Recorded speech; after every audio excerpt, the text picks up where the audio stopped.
Da li znate šta je saglasnost? Neka vrsta pristanka, Da. tako. Dobrovoljno pristanka. To. Ali smatrate da svako treba da poštuje vašu saglasnost u okviru onoga što je vaše? Naravno. Da li to važi Ako je za čovjek. sve interakcije između ljudi? Apsolutno. Okay. Kako se osjećate kada neko ne poštuje vašu saglasnost? Možda se popusti jednom, 2 put, 3 put. To je to, već više ne.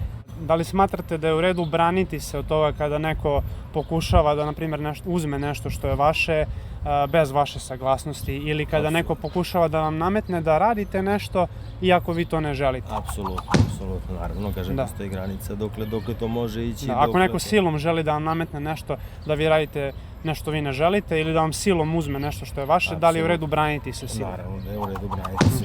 Odbrana je uvek poželjna i logična i svojstvena čoveku. Ako uzmemo za primjer porez, Dobro. znamo šta je porez. Dobro.